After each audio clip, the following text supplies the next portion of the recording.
So I bought this Goldwing and I've been tearing it apart. But to what end? What is the plan for this thing? Huh? What is it? Well, I would like to make it into a bobber. I like bobbers. They're old school, they're vintage, they're stripped down and simple, where you can see all the mechanics and appreciate that this is a machine. I also like to spend unreasonable amounts of time on the internet looking at motorcycles, pictures of motorcycles. And on one such bender, I stumbled across a bobber Goldwing made by a guy in El Paso, Texas at a place called Cool Monkey MC. And that's about all I can find on the thing. There's videos on the internet. That's the only reason I know it's Cool Monkey MC. For all I know, it's someone else's video channel, but I don't know. So kudos to the guys at Cool Monkey, if it's indeed you that builds those things, because he's built several of them, and they're super cool looking. I'll link a video in the description of this video to one of their videos.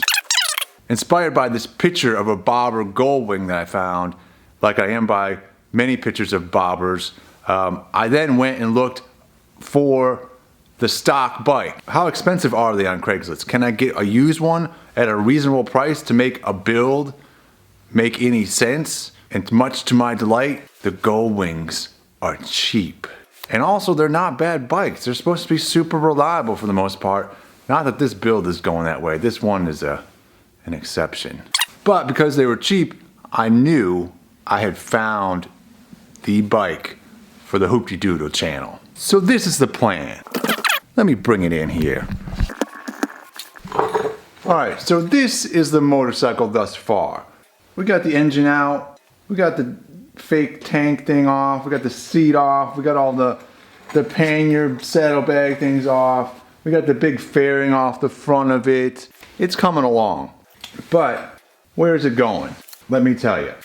On the stock Goldwing, this is interesting. It's not entirely unusual for motorcycles, but this tank up here, the stock, the tank that's not actually on here that I'm pointing to, the one that looks like a gas tank up here that I've taken off, that's not a gas tank. It's just sort of a faux gas tank that covers up this air box here, this fueler cap there, the electronic stuff that's right here. This is the actual gas tank right here.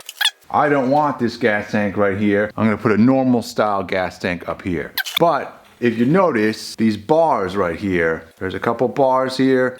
Zoom in on them.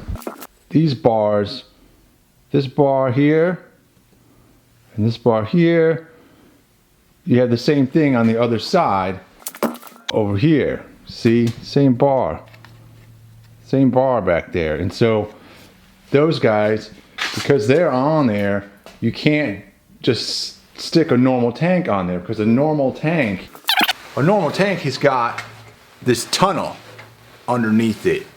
And this tunnel is specifically supposed to sit on a piece of tubing, what they call a backbone on a normal bike. And that's how it mounts onto the bike. On this guy, you'll see there is no such tubing. This one doesn't have a backbone. Instead, it's got these tubes on either side going down the side there. There's sort of the beginning of a backbone right here, but it stops and there's a cross brace right there. So in order to put a regular gas tank on here, I've got to cut out this piece of tubing here, the same tubing on the other side there, this guy over there, this little cross brace up here. And so it's those guys, and then also this guy right here. So basically I'll be cutting out this pipe here, and then I'll be cutting from here up to here, this piece of tubing out entirely.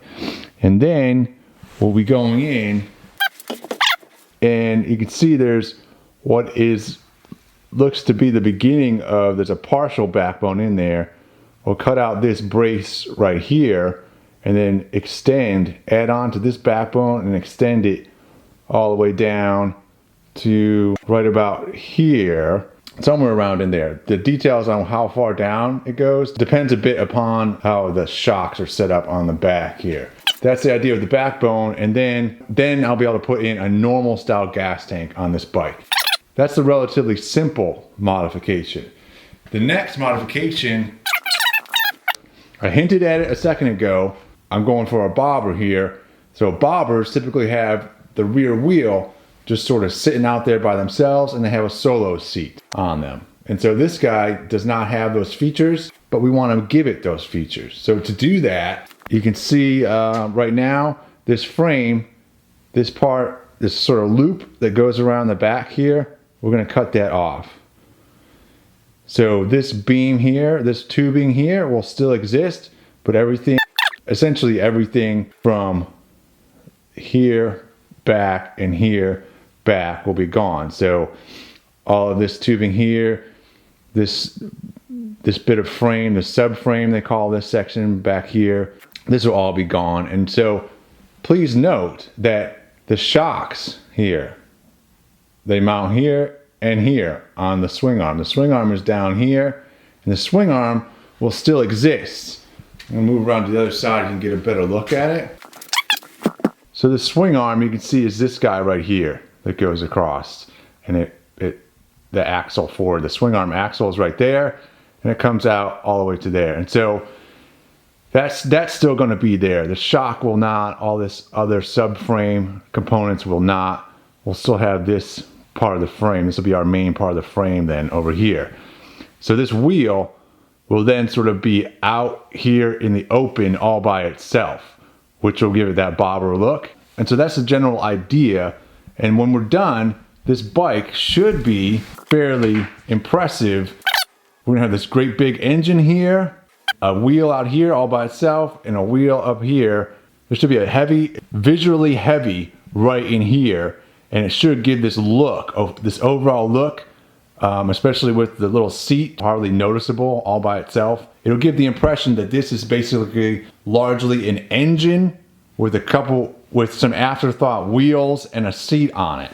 It should be pretty fun. Well, I'm looking forward to the build. I hope you guys are too. Thanks very much for watching. See you next time.